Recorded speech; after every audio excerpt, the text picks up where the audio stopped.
This is a Punch Grand Puro. I did a V cut on it.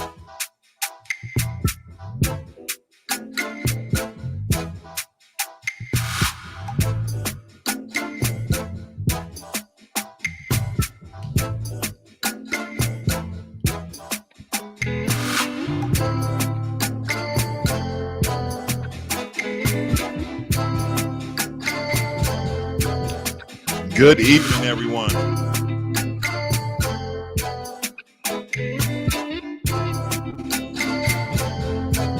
I love this candle over here, this frankincense and myrrh. Oh, yeah. So I have a lot of things to share with you guys tonight. Just getting a little bit set up here.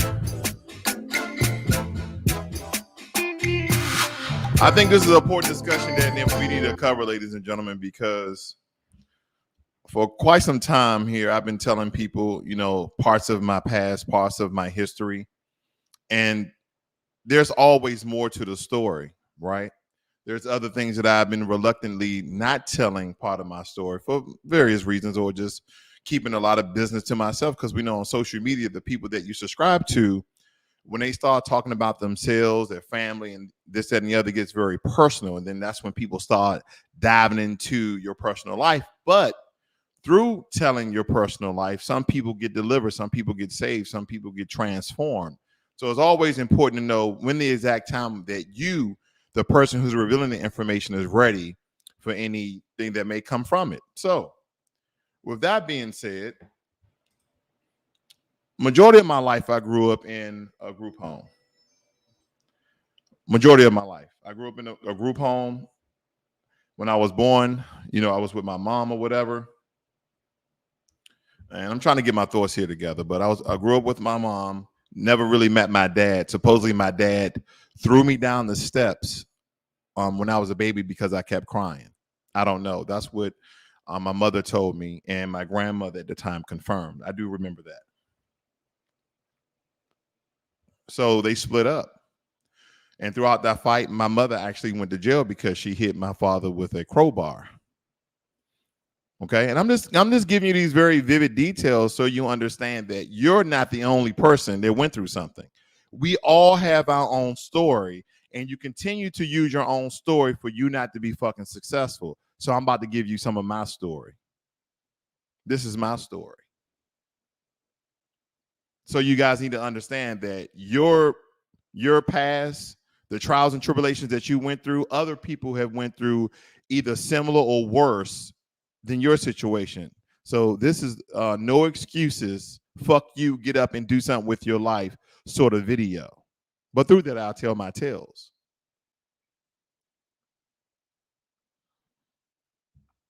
Don't worry, family. I'm not rushing tonight.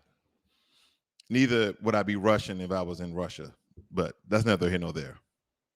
It's going to be a little comedy in there as well. So my mom never really had a stable home for me. We traveled around, lived with other family members. We had our own apartment in some cases where she had boyfriend after boyfriend, or dusty dude after dusty dude, and Pookie and Ray Rays were my part-time stepfathers. I had men coming in outside of the house. None of them really spoke to me, and I don't remember any conversation that I had with any of my mom's boyfriend. But that, then again, my mother died when I was 12. She died because of lupus. She had lupus. And then on top of that, she wouldn't even take her medicine when she had lupus.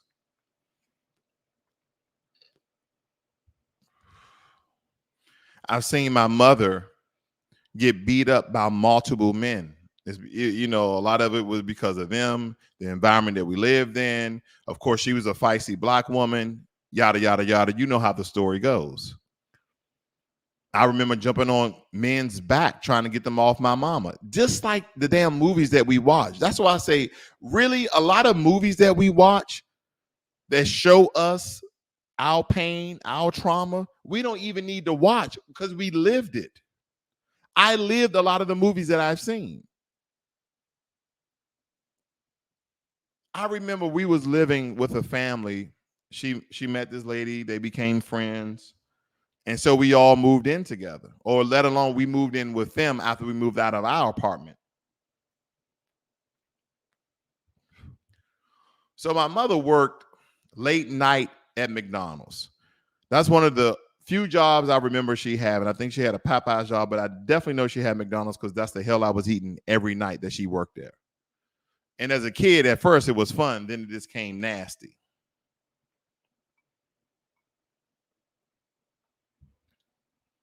So we moved in with these another lady, her boyfriend, and their son who was around my age.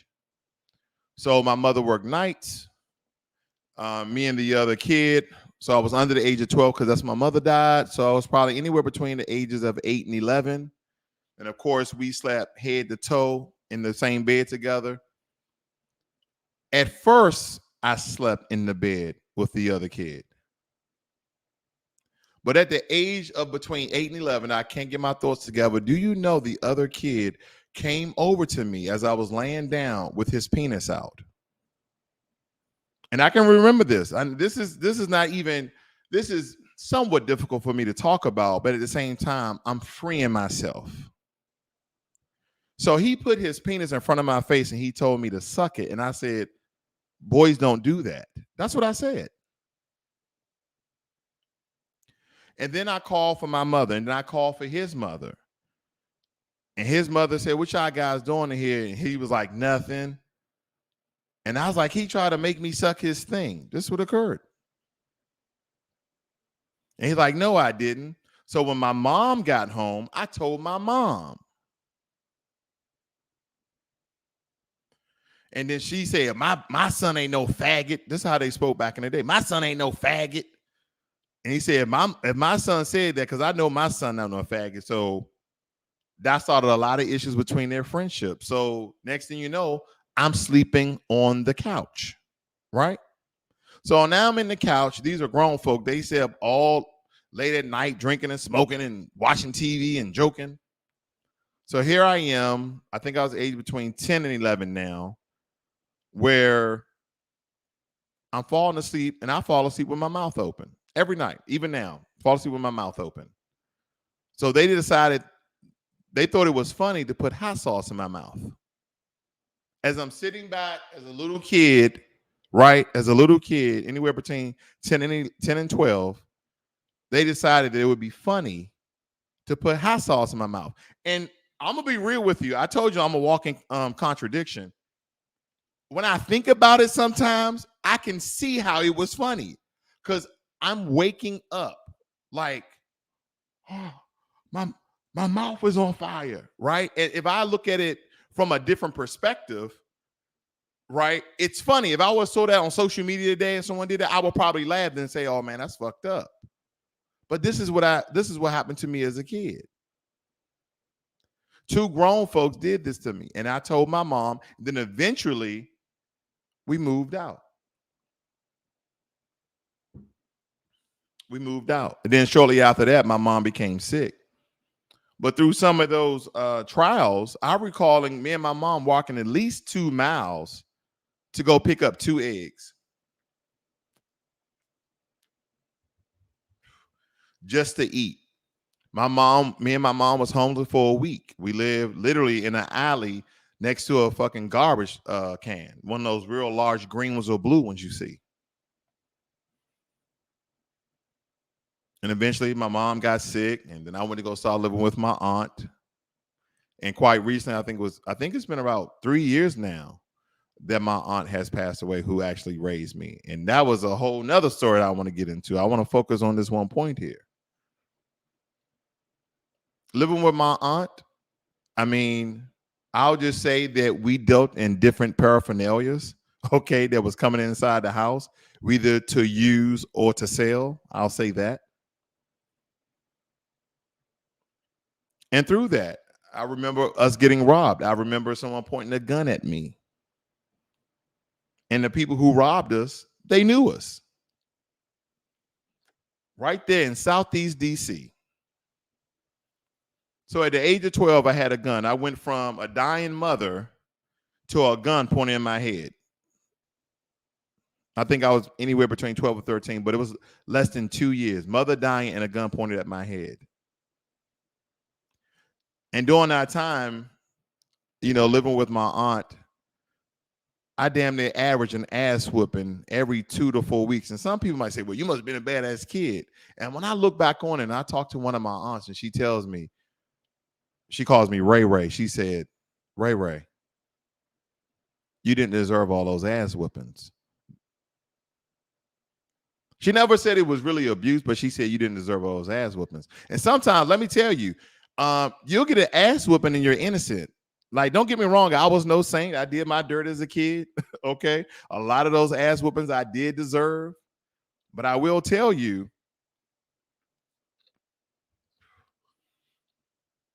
some of them ass whoopings I didn't deserve.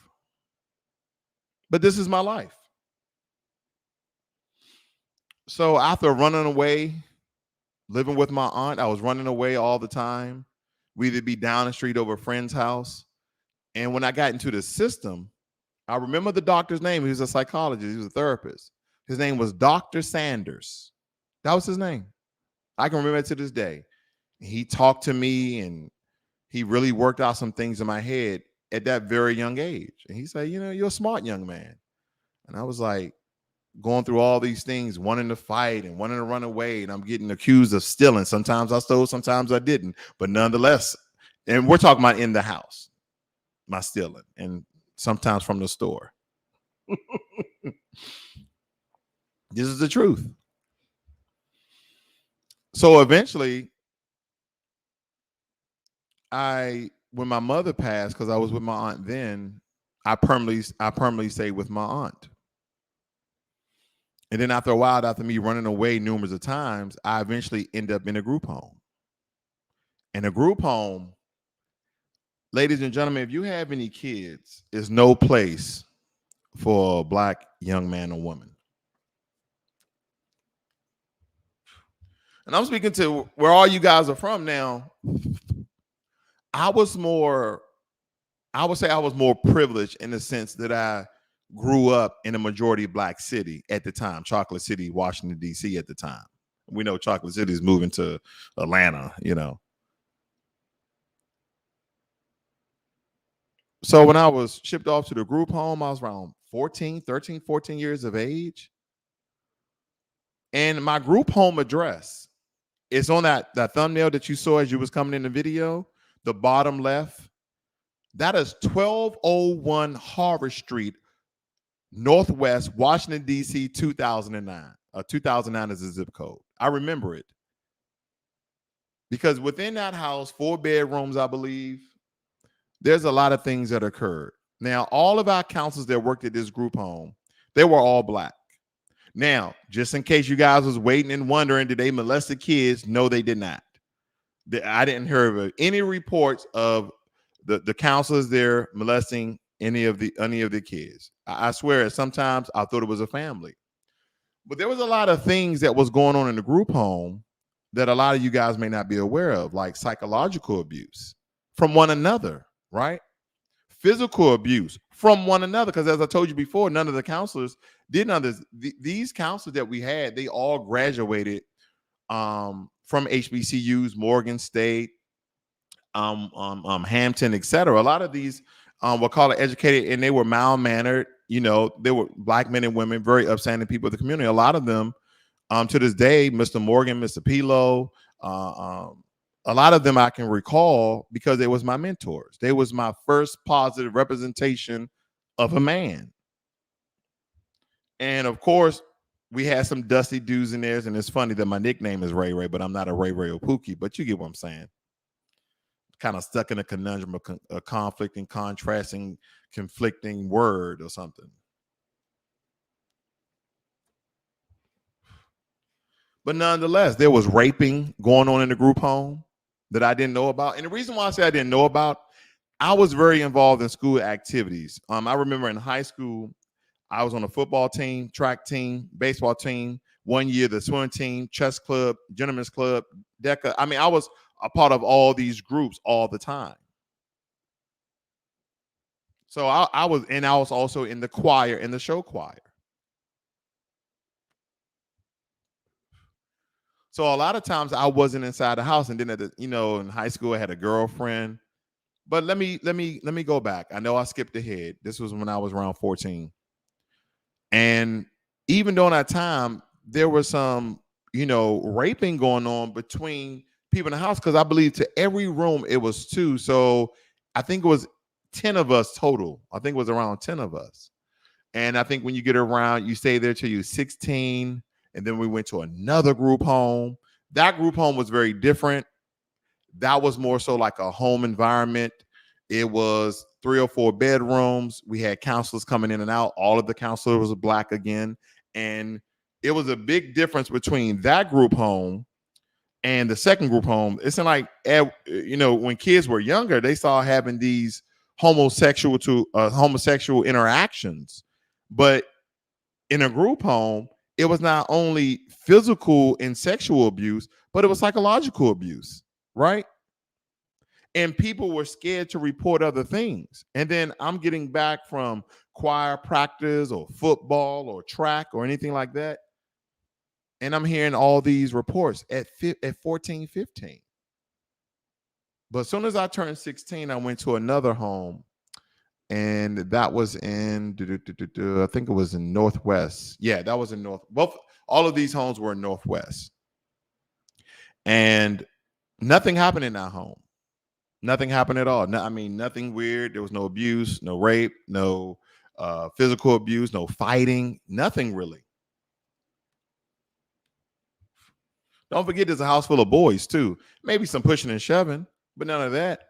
Then I get to my last group home, the Jones program, where we stayed 2.5 years there, because they take you when you're 16 up until the age of 18. And then after that, I think you're done. No, or maybe it is it 21? I don't know. I think maybe the Jones program is from 18 to 21. That's what it is. And they had all of these rooms in that white building you see on the thumbnail. There's a thumbnail there. There's a white building where I forgot, it was men and women inside of that, from the age of 18 to the age of 21. And when I'm telling you that everything fucking happened in that group home, everything happened in that group home. We're talking about selling drugs. We're talking about rape. We're talking about, there are so many things occur in a group home, but they try to do their best to keep that group home very secure. Now, none of this activity came through the front door of the group home. Again, all of the counselors and social workers were Black. Now, the person who was the head of this program was Native American, Mr. Jones. I think it was, as we will say, some people will say he was Native American and Black, but he was Native American, but he looked like one of us. And he had some small shops, out of town casinos. He was a millionaire, but he wanted to give back to the community, right? And the things that occur to kids in group homes, it will be a great book, because it has drama, it has thriller, it has action. It has all aspects of what a great movie entails. You want shootings, you get shootings. Yeah. Either stemming from the group home or being on the streets of where the group home was located. And this group home was literally right across the street from RFK. And at the time, that's where the stadium where the Redskins played. But a lot of us give our kids up. Now, my situation, my mother died. At the time, my aunt, I believe, didn't know about the situation. So I went into a group home. But in our community family, the group home is the worst place that you can allow your kids to go to.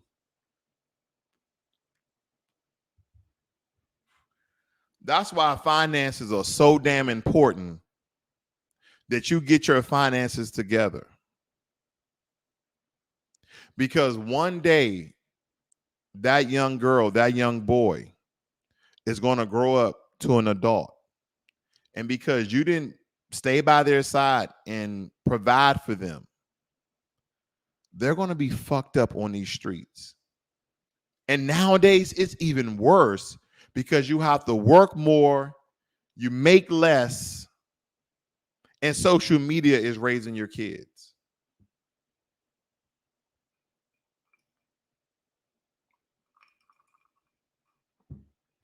Social media is raising your kids. And we believe that this new sort of lowbrow community, the quote unquote Pookie and Ray Rays, the Twerk Ginas, the Quinishas, the Contanas,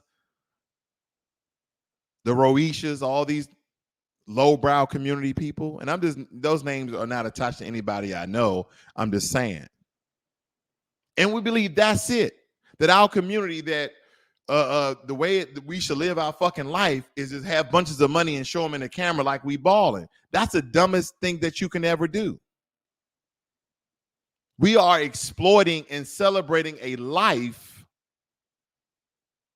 and we don't even have our life together.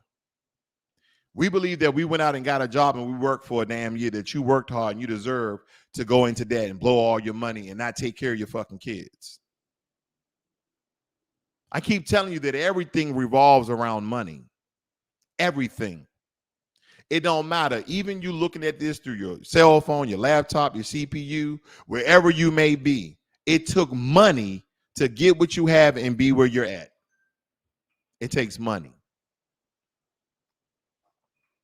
And then unfortunately, the one thing that our community don't care about is money. They just care about showing the money, but they don't care about making the money. We're always trying to make fucking shortcuts to get the money. And each and every day I say, investing is a shortcut to making your money. You literally don't have to do anything. Literally. Investing is the easiest thing that you can do with your money, full stop.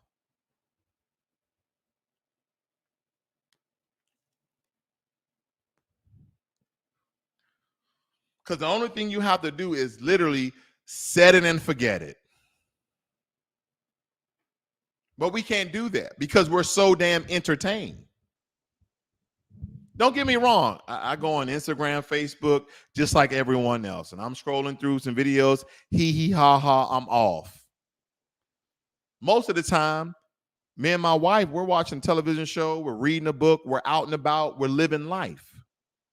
But we can live our life because we're doing the things behind the scenes, investing our money, getting out of debt, saving for our emergency fund. In February, if things don't change, we're going to Africa. We're going to Accra, Ghana, one of our dream locations. We just came off a cruise. So we're doing all these particular things because we are sacrificing. We're doing the things that we need to do in order to be where we want to be. This is a Gap shirt. I don't fucking care about Gucci, Fendi, Lindy, Berkey. I don't care. I don't care. And you shouldn't care either, as long as you look nice. Right? I do care about looking nice. I like looking nice. But I don't care about those, all the name brand. I will say the most expensive thing that you will ever see on me is a watch. I'm a watch guy. We all got our vices. I'm a watch guy. When it comes materialistic things, I really don't care. I want to look nice. I don't really care if it's good material. There's a lot of, low price things.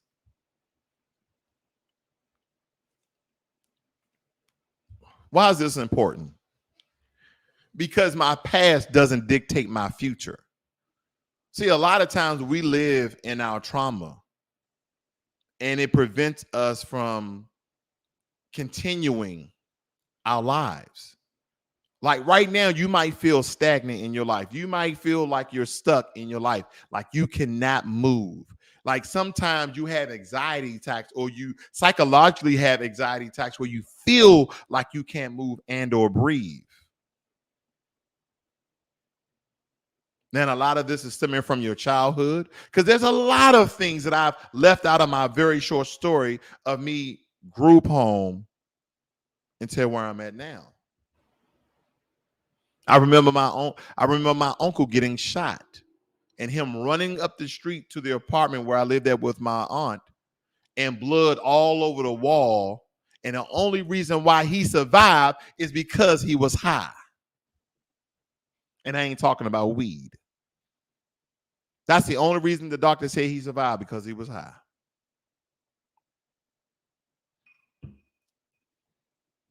So there's a lot of things I left out my story. There's so much trauma there.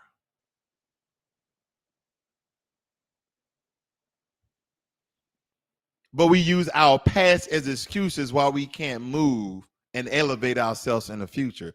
That's bullshit, family. And yeah, we all have to find a road out. And we're all going to find our road out at different times and different points in our life.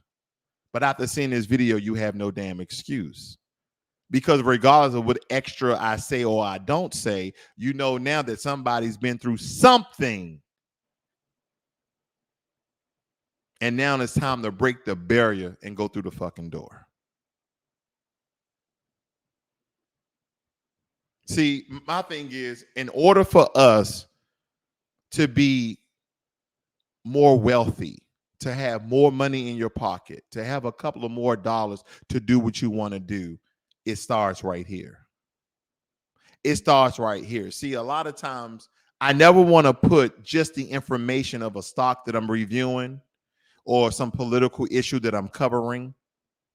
I understand that in our community, there's a lot of trauma that blocks everything else.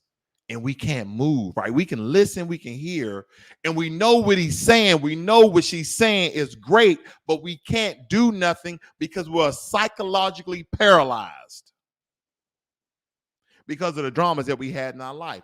See, you probably grew up with your mom. You probably grew up with a family member, maybe your dad, maybe your grandma and grandpa. But I grew up in a group home, and some of you probably even grew up on the streets. But now what's your excuse? Now you're in your 20s. Now you're in your 30s, your 40s, and your 50s, and you still are at the same financial status that you was when you was fucking 18. And I didn't even add inflation yet.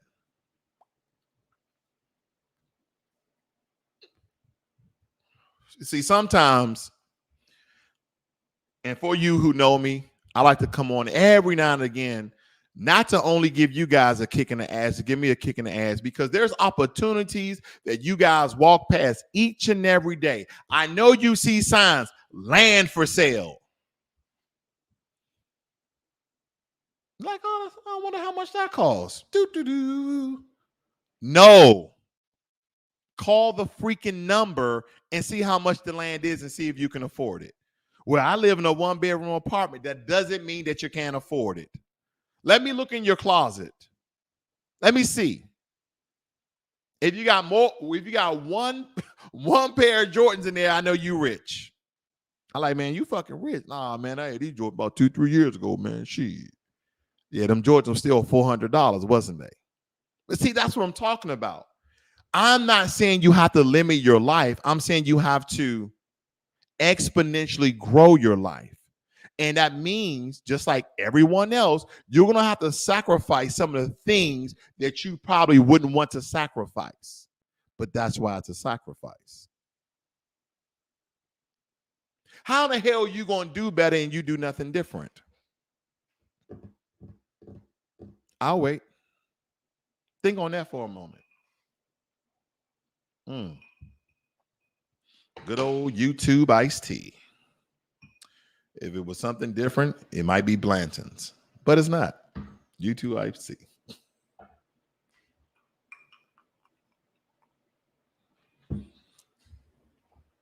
You're in your current condition because of you.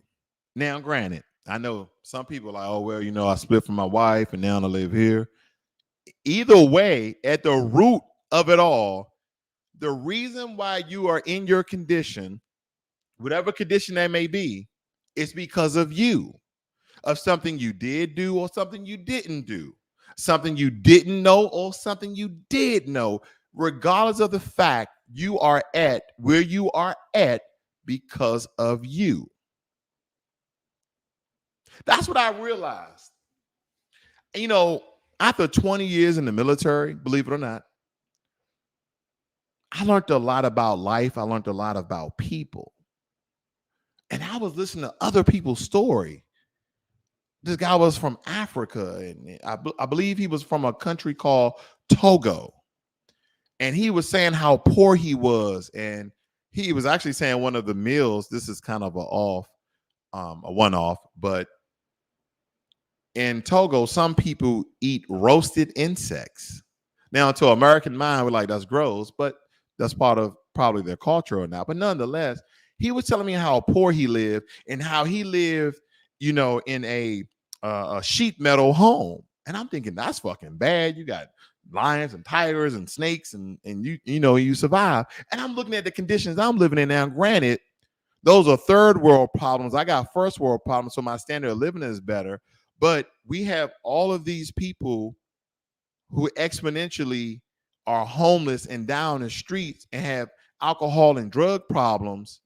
And these guys are from a fucking jungle. And I'm not trying to give them a one up. I'm just saying, when I do a lot of compare and contrast, because you can go to Vietnam and see the same conditions. Okay. When I went to the Philippines, I saw the same conditions in some regions. But the point here is, somebody always got a story. Somebody always got a story. I saw my grandmother catch a heart attack in front of me, and next thing you know, there was a drive-by. We all got a story. Some of the stuff that people tell you, like, man, that's like a movie. I believe my life would be a good movie, though.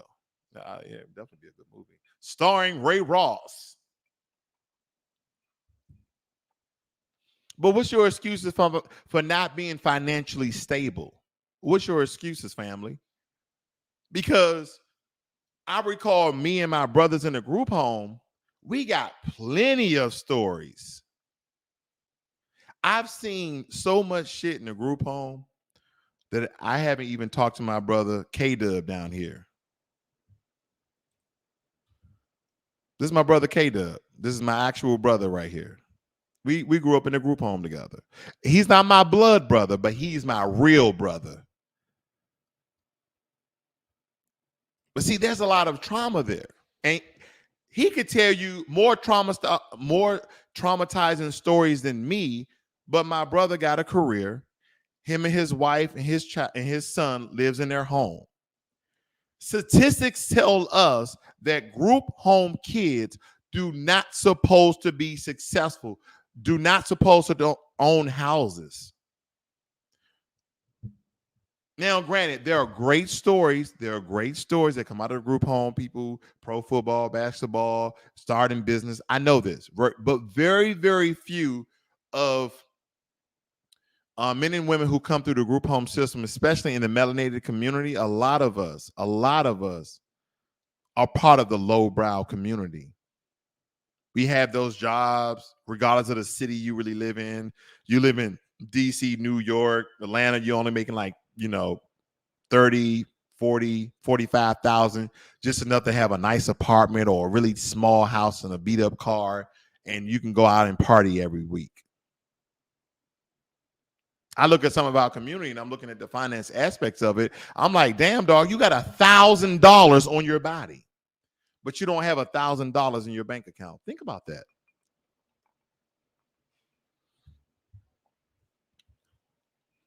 I remember this is a one-off too. I remember my ass was so broke when I was young. Do you know that I was taking girls to the movies with $20?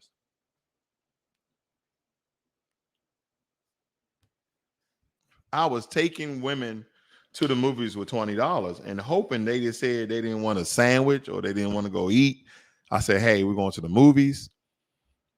And I was very reluctant. Sometimes I had about $15 that was enough just to get there, cover the movie, and get back home.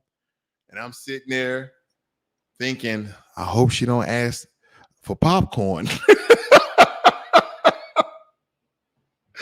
I'm sitting there in the chair like I'm hoping she don't ask for popcorn because I can't afford it.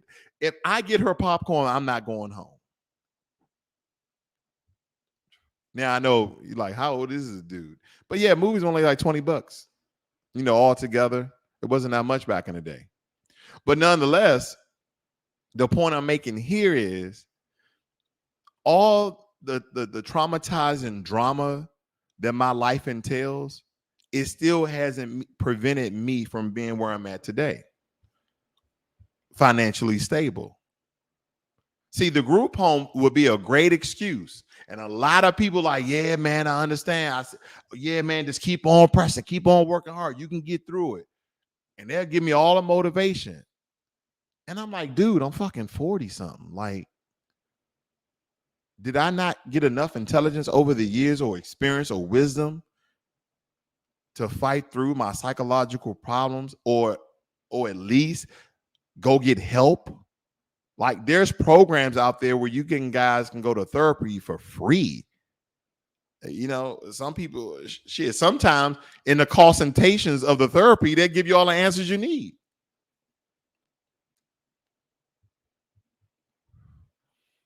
But see, it's easier to make excuses. It's very, very easy to make excuses. Donald said, I was hit by a car during my early childhood and I was in a coma. My mother told me that during a surgery, I was pronounced dead. I repeated the third grade twice and skipped 7, graduated with honors. No excuse given. Family, the reason why I get up here, and I know there's a lot of other channels that are larger than me. They're like huge channels, 100,000 subscribers. I'm at 15,000 subscribers. And you never really hear me complaining. I come out here with the same zeal and energy and motivation because I told you, as long as somebody's listening, I have a story, I have information to give you guys so you can live a better damn life. And by the way, if you like this video, give it a thumbs up and share on your social media platforms.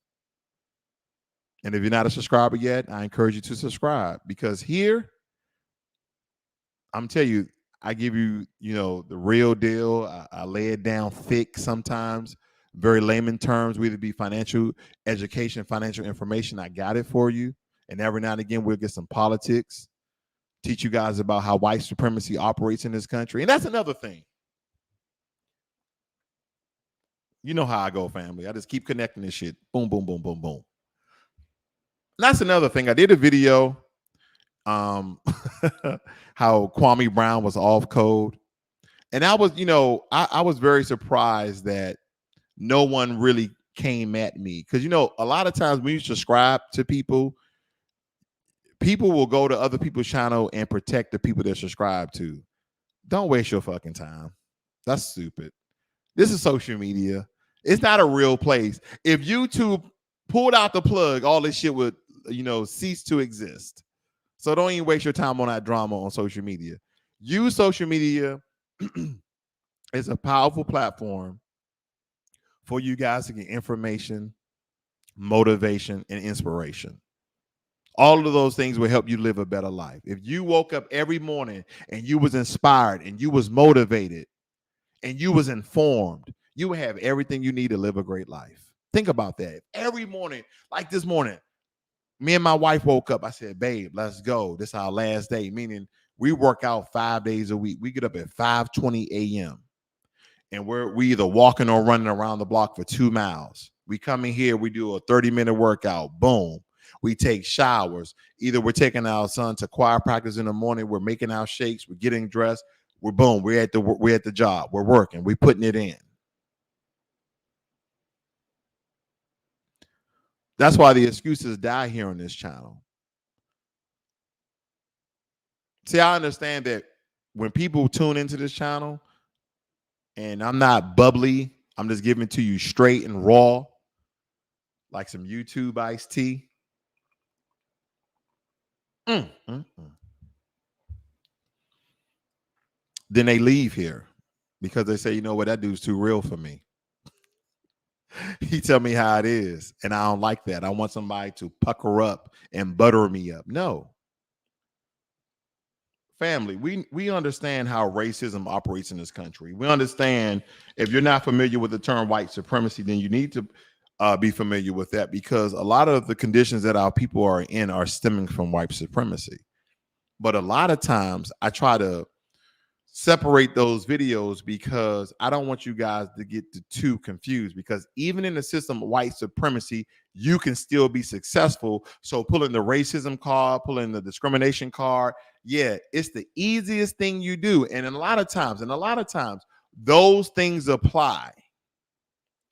But You know how some people say if you say but after what you made a statement, then you negate everything you said? No, this is in addition to. But the same people that tell you that white supremacy exists are some of the same people who are living the best damn life.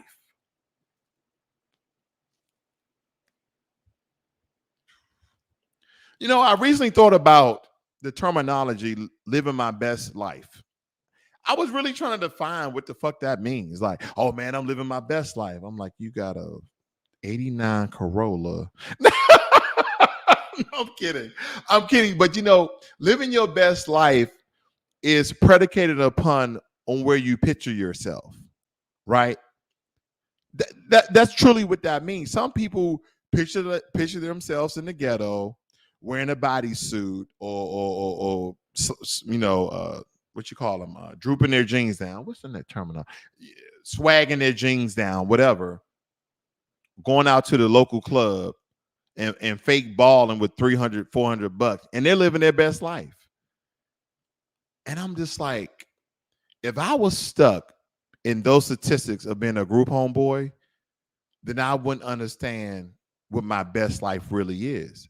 See, have you noticed your best life is on the level of where you currently are and the standard of where you're currently living at? But don't you know about watching social media is the most fucked up thing that you can ever do, besides information? Like, information is a great thing on social media because people will give you information, motivation, and inspiration. But then the other side of social media, outside of comedy, is entertainment and news. And with you seeing those things over and over and over and over again, you now thinking that getting a S series Mercedes Benz is living your best life. You believe giving a 7 series BMW is living your best life. You believe if you can afford a 400,000, 500,000 Maybach, you living your best life, or $1 million Ferrari.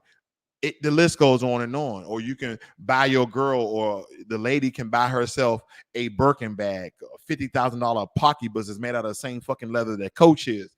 Then you think that you're living your best life, because that is what social media and that's what imagery and perception does to you. That's what it does to you. But what if I told you that me living my best life was living in the richest county in Texas, driving the car that I want to drive, living in a 4,000 square foot home, was living my best life, and drinking on some of the best damn YouTube iced tea that money could buy, enjoying one of the best darn cigars, Punch, that you can acquire, then what would you say? What would you say? I would like to live in a 1-bedroom apartment in the ghetto, spending all my money on a very used Honda Accord, balling to a fall and trying to get into the draws. Like, what life would you want? Would you want my life, or would you want your life? What I noticed, one of my mentors when I was in a group home, his name was Derek Goddard, and he was a retired football player. He played for the Tampa Bay Buccaneers. And I recall going to his house out in Maryland when he was a counselor. This is when he was retired. He was in business, and part-time he worked at the group home. And I was in football, so he took a liking to me. And I remember when I was around, I think I was around 15, 16 years of age, he took me over his house. This big ass house out in Maryland. I was just totally amazed. I was like, wow, you live here by yourself? He was like, this is me and my girlfriend. And I just thought it was a mansion, because I never been in a house so large. I've been in group homes, but he lived there by himself. So I was like, damn, you live in a mansion. So his girlfriend, and she was bomb at the time, if I can recall. And I said, what do you do? I said, you're a part-time counselor. What do you do? He said, I'm in business. He said he acquired contracts. Okay. But I said, how can you afford this? He said, I invest. What is investing? What's that?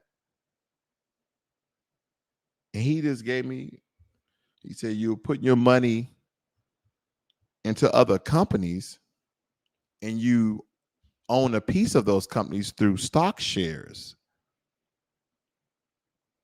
And by holding those stocks, when that company makes money, your stock goes up. And he said, you'll see it go down every now and again.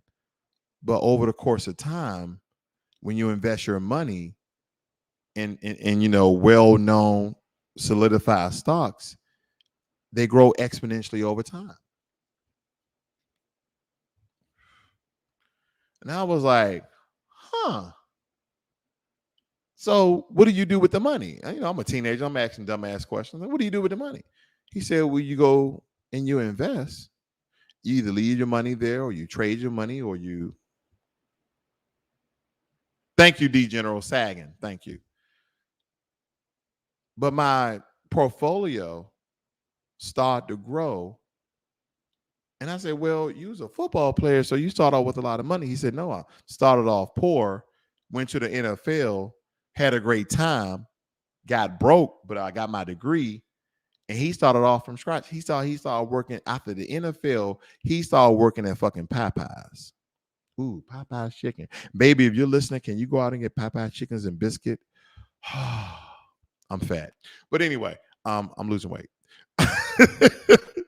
But he started working at Popeye's Chicken and he started to invest, bought himself a suit, went out to an interview and got a job, and then the rest is history. But the point I'm making of that particular story is, even while in a group home, me and my brother K-Dub, if he's still in the room, anytime you saw him, you saw me. He just came and visit me, matter of fact, a couple of months ago. Him and his wife and his son, his beautiful wife and his son, came down to visit me and my family. He drove down here from DC to visit me. And man, I haven't seen the guy in such a long time. We had a great time. But anyway, I love you, KW, if you're still listening, brother. And me and him grew up in the group home together. And there's so many things that we went through, family. Okay, I won't put his business out there, but he's been through some shit himself. So at this point in time in my life, and me giving you this information and give you some, these heartfelt messages, is that there's no excuse that you guys can come up with to tell me the reason why you can't be successful in this country. I mean, you can damn near have no arms and no legs, and I will still tell you that you can make money. You can still invest. Right now, the market is down. The market for the past week has been very, very volatile. That's when you go in and buy. See, this information is very, very public. If you guys just watch the stock news, but we're so distracted. We distract ourselves, then we distract the fact that we just want to be entertained. We don't want to do better, because wanting to do better takes time. Right now, we're still in the market looking for an additional rental property. And homes are going up in our area. We bought this house in Texas. I got to let you guys know, because homes where I'm from, this same home will be $1 million plus. But we bought this home for $390,000, and now this home is worth $560,000 because of the way the market is going. And now the market could crash.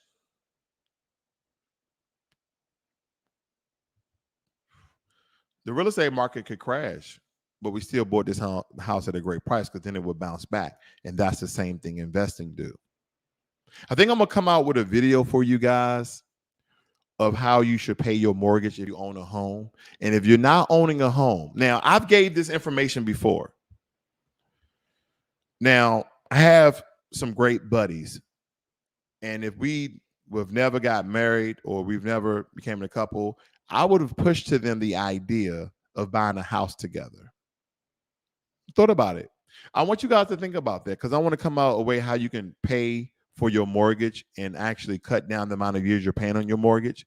I'm gonna kind of give you guys some methods on how to do that. I've been meaning to do that video for a very long time. But the other side of that is ownership. See, in our community, the one thing that we don't talk, the one thing that we don't teach, the one thing that we don't preach is ownership. Now, for a lot of you church going folk, you ever been in church and the pastor was like, I want you guys to go out there and buy up property and buy up real estate and renovate that real estate. And I want you to put other people inside the home and you get rent for them so you can have residual and discretionary income.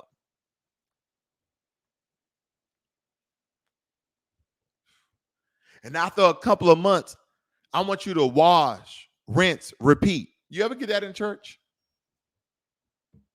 And some of you are like, hell nah.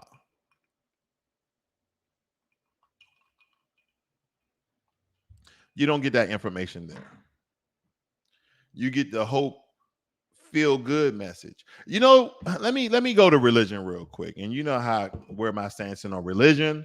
Just for you guys, in case anybody wants to subscribe or unsubscribe, I'll tell you this, is that when it comes to religion, I believe that there is a God.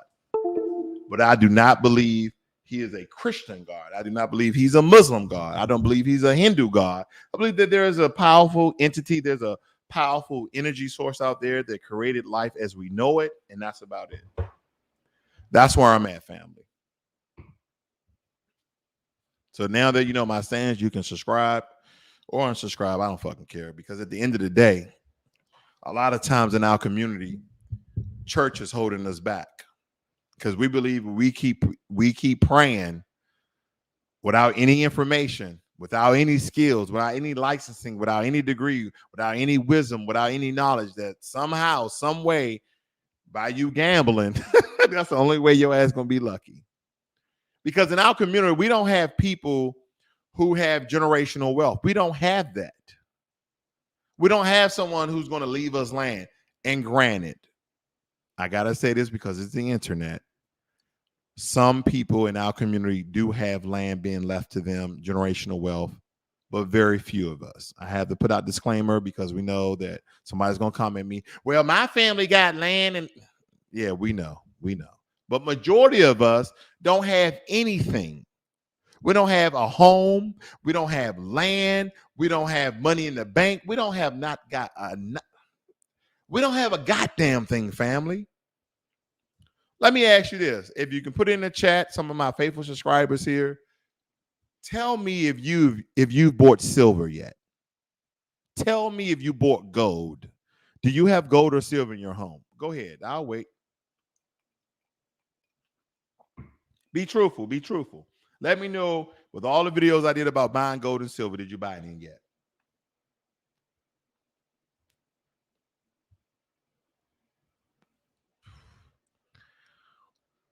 See, Carr said, yep, they bought some silver. Did you know silver and gold is a precious metal? And really, the only thing that should make sense to you or that you should essentially remember is that a precious metal means that it's rare. That's all it means that it's rare.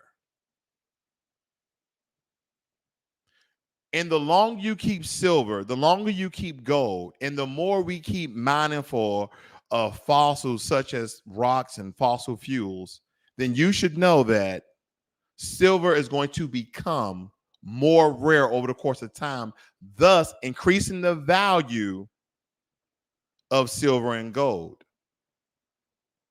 So this is the information that I try to leave you guys with because it's important, because even for a guy that grew up majority of his life in a group home, who grew up in Southeast DC, seeing his uncle get shot. At one point in time, at a very young age, I dealt with illegal activity. But through life experiences and mentors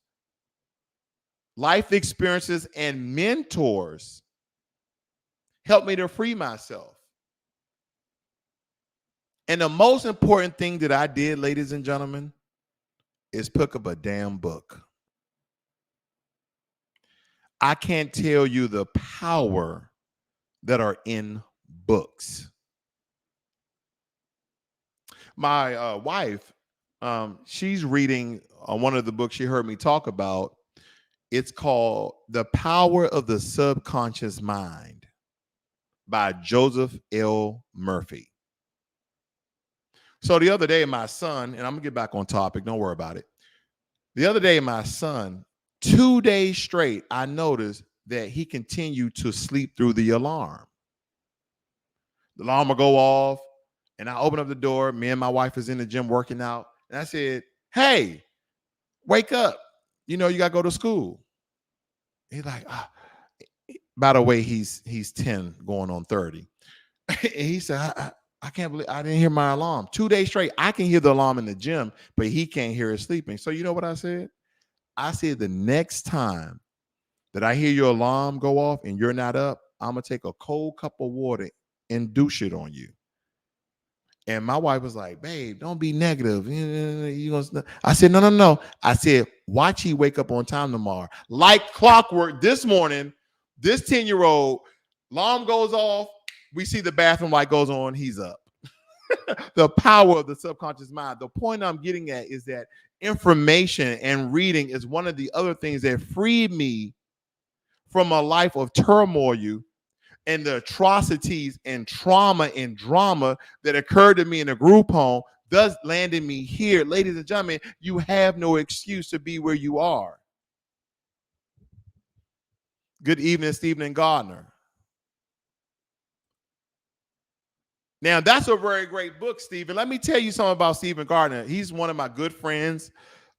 We met on YouTube. I think it's been about 2 years now, right, Stephen? And he contacted me. He wanted to do a co-ed video. We did a co-ed video, and now Stephen's over 1 million subscribers.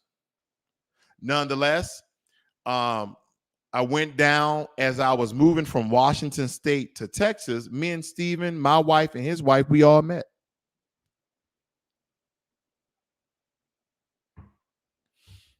So shout out goes to Stephen. Think and Go Rich. Let me tell you something about Think and Go Rich. Now, Stephen, he has a different audience. I know I have a different audience. So I'm going to say this. Go out and buy Think and Go Rich, a Black choice. Okay? Think and Go Rich. I think it's by Dennis Kimbrough, and I forgot the other author's name. But not only does that book hold the key to unlock the psychological hold that you have in your mind that's preventing you from investing, that's preventing you from saving, that's preventing you from getting out of debt, from forgetting you of how to obtain the things in life that you want to attain. Think and Go Rich, a Black choice.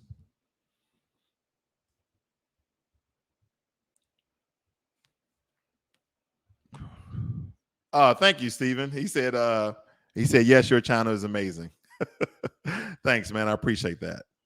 But nonetheless, family, I'm just trying to give you some facts of life that I've endured and that my brother endured, because those things could be great excuses why we wouldn't make it, why we couldn't make it, but we are here today.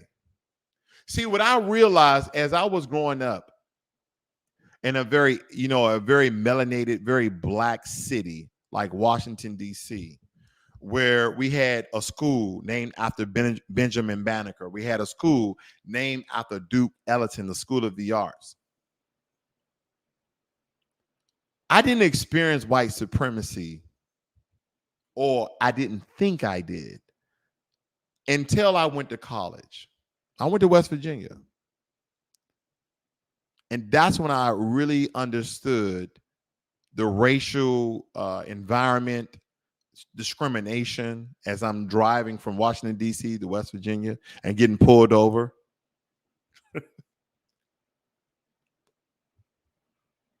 A lot of us may not understand that. And when people speak about the system of white supremacy are not essentially people, but they are people that operate within a system, but you will never know.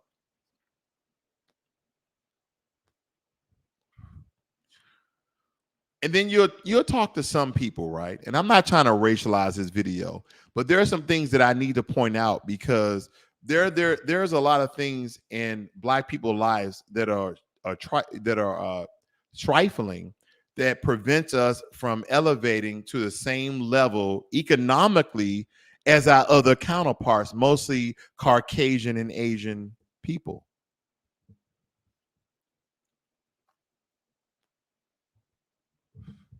And a lot of these things are psychological, but those psychological problems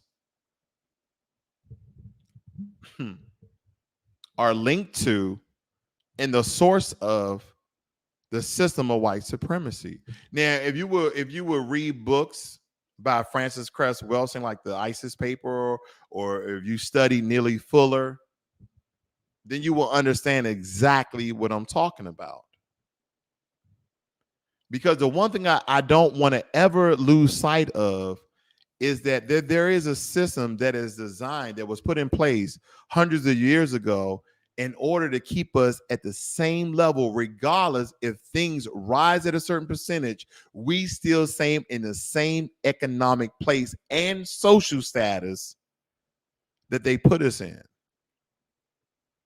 And a lot of you may even argue with me on points of the side, or on both sides, white and Black, and say, well, slavery happened so long ago. But when we look at the statistics of the amount of Black people in America versus let's just say white people, right? Then we will understand that why is it that we have more encounters with the police?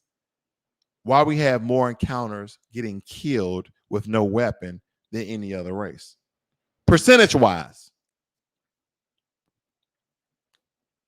And hopefully you guys attended school and you understand percentages versus hard numbers, then you'll understand what I'm getting at. But the one thing you'll never hear me say is because of white supremacy is the reason why we are poor. You know why? You should already know that. But the same systems, because here's the thing, ladies and gentlemen, there's some of us that just won't make it because of the system of white supremacy. And even though you hear the message, even though you hear the truth, a lot of us are so brainwashed, we cannot free ourselves in order to be economically better. We can't raise our status because the damage has been done by that system. For those for you who are sitting on the bench, you're on the seesaw, you're going back and forth, you're in a rocking chair. Then when you hear the truth, then you need to execute on the truth and get off the fucking pot.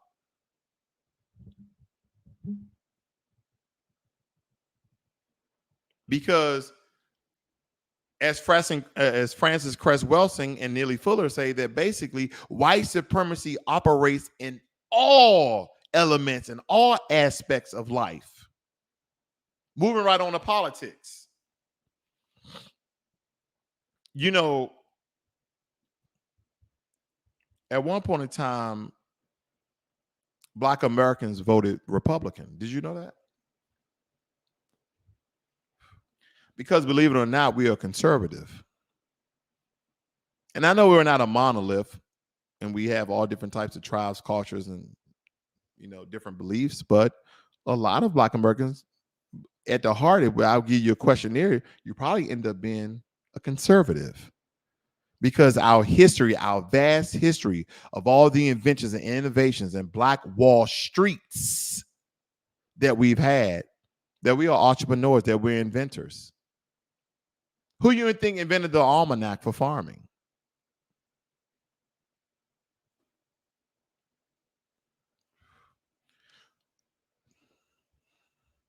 Who do you think invented the refrigerated truck, the gas mask, a version of the stoplight, the home security system, different lubrications and apparatuses for the railroad? Who you believe invented those things?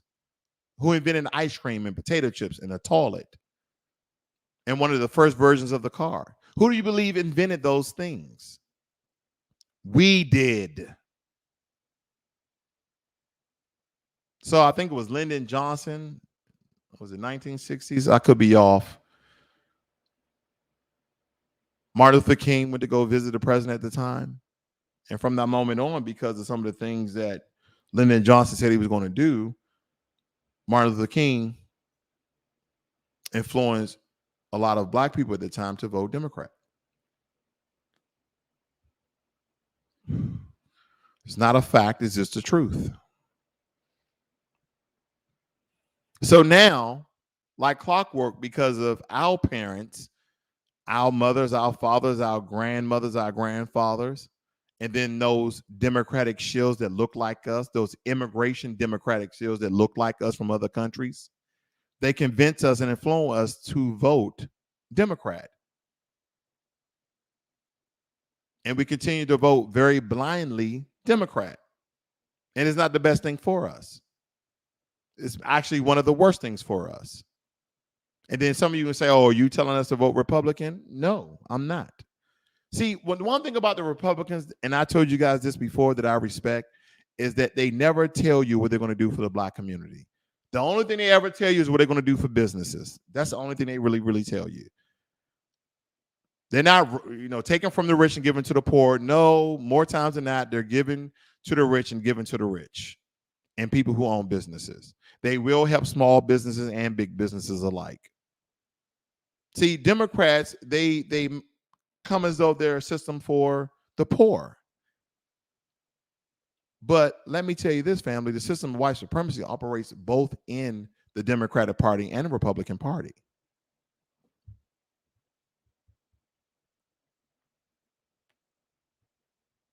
Am I telling you not to vote? Absolutely not. That's your choice.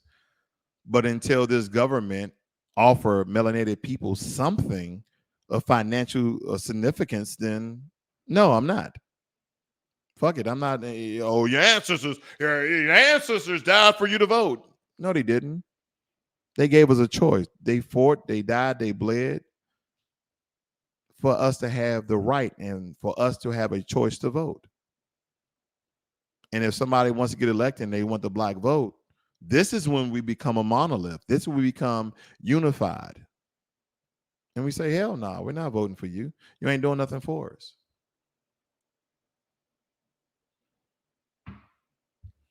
But this is where my mind is. And the reason why you have people that look like you from the same neighborhoods that you and immigrants that come over from melanated countries like you and they blend in because they can skin in. And why they are Democratic shills, Sambos, and coons, it's because they were the 0.00001% of our community that the system of white supremacy let in to be tokens and to be symbols to trick, manipulate, and brainwash us in order for them to stay in power and keep power, regardless of the party.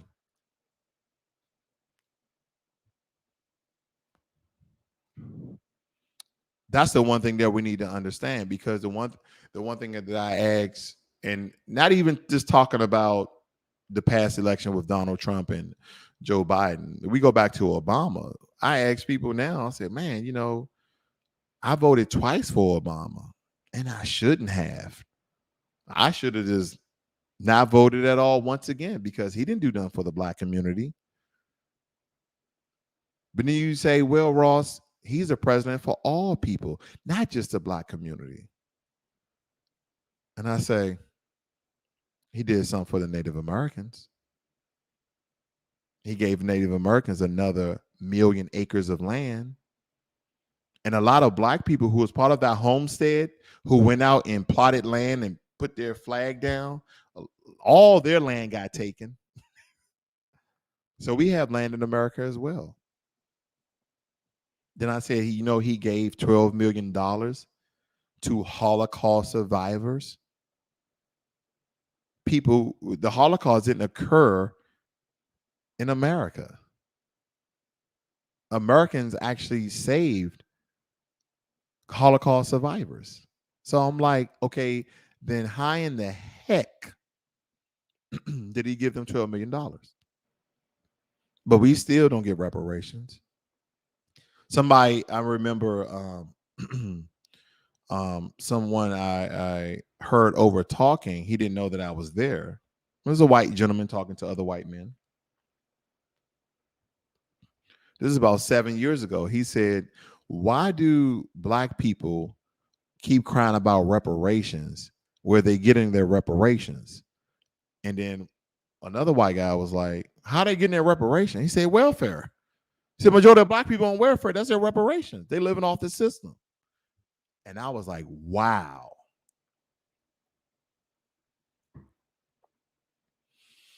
Yeah, that's another deep, dark story that I can break down. But that's what a lot of white people believe, that we're getting our reparations through welfare, living off the system. In low in poverty neighborhoods where the ceiling and roof and walls are falling apart, where you got roaches and rats running through your place. Now, some people will, even us, will say it's because of our own demise that we've created that environment, because we've let people of our community to whore and slut and prostitute and sell drugs. But they still don't understand who created those conditions, who invented these environments, the system of white supremacy. The ghetto is from Nazi Germany. That's why you'll see all these particular, racialized and white nationalist groups that they talk about. I don't want to get too deep here, man. I'm trying to tell you. I know YouTube won't flag this video. YouTube don't flag this video. I ain't say nothing wrong yet.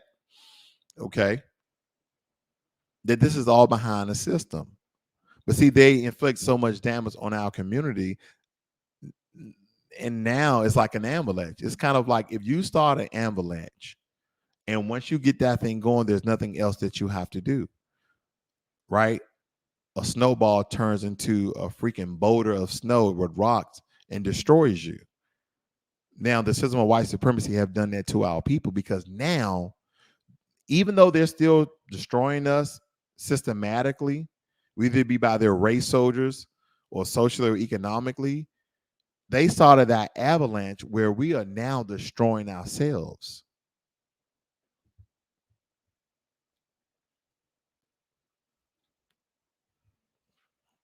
Even if they put a pause on the system, even they hit the big red button on the system like white supremacy, they have done enough damage to destroy us for a lifetime if we don't wake the hell up. And now they're demonizing the word woke. You know why they're demonizing the word woke? Because they want your ass to still be asleep. Because now, granted, the system of white supremacy only exists is for economic reasons, because we understand that money and power coexist in the same time and place. There are some people with tons of money, if they decided to take power, they could. You know, there's a lot of secret millionaires and secret billionaires who don't want to be known. But if they decided to be known because of their money, they can buy anything and buy anyone, thus having the power and authority to do so. That reminds me of something. Let me show you what money, influence, and power can do. Let me show you what this occurred very quickly. Some billionaire recently bought a city in Texas. Do y'all know who I'm talking about? I'm waiting till this page load up. Give me a second. This is what money does. Mark Cuban buys an entire city in Texas. And that last time I checked, the name of this city was Mustang. I read this about a day or two ago.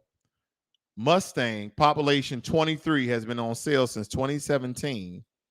Now, this city is 77 acres, but they say they dropped the price to $2 million, but I'm pretty sure Mark Cuban bought the city for about $1 million. He didn't pay no $2 million. There's only 23 people living there. They only had 2 businesses. But the point of the matter is he bought 77 acres for only $1 million.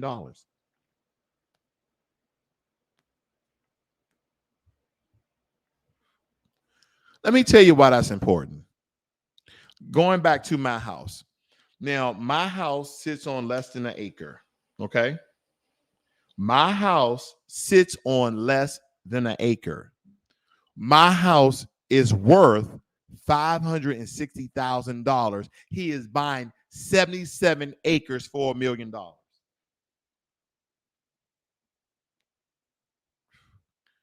And let's just say he bought it for $2 million for the listed price. He is still buying 70 more acres for less amount of money than what I bought less than an acre simply because of property lays on it. He bought an entire city. That's what money can buy you. I know you heard about people like Richard Branson, a British billionaire. He bought an entire island. Now, that might not be your forte. That might not be your thing. But the point of the matter is, we don't know their background story. We don't know what Richard Branson been through. We don't know what Mark Cuban been through. They could have been through some of the same things we've been through, but we understand that the system and white privilege assist them to be to exponentially do better than we, but nonetheless, they still could have came from a broken home. Okay, because I'm not saying white people are better off because they always have their mother and father and they never have fighting and disruption in their household. No, they have all of that as well. They have all of that as well. But the one thing that prevents us from moving at the same rate and speed as them is the system of white supremacy. And then the system works so damn well that we're now destroying ourselves.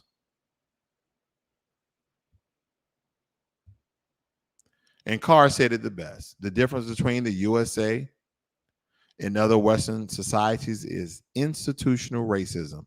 Everyone is racist because we only have one perspective on our black, white, whatever. That's a really good point. I don't agree totally, but that's a good point. So, regardless if you are from a foster home where there's a lot of abuse, regardless if you're from a group home where there's a lot of abuse, there's a lot of trauma. In foster homes, I've heard of many stories of the foster parents molesting the children. That doesn't happen in all cases. I'm not saying that. But there's a lot of things that go on in foster homes: abuse, physical abuse, sexual abuse, verbal abuse, so on and so forth, just as well as group homes. But a lot of those men and women who stem from group homes are some of the iconic figures in society. You know, and I like to say this: they could be 100,000 there, where you have hundreds of thousands in the bank, a millionaire, a billionaire. So the time out is time out for excuses, family. Here you are on a Friday night, figuring out how you're going to level up, how you're going to figure out how to increase your financial status. And I tell people this all the time. I have over 1,000 videos. I promise you, in one of those videos, I have the information to help you live a better life. This is Financial Literacy 101. If you haven't subscribed, please subscribe, give this video a thumbs up, and share it on your social media, because this story, my story, a portion of it can help save people, elevate people, motivate people, and inspire people. Learn money and be inspired. You have a great night. I see you guys on the next one. I'm out.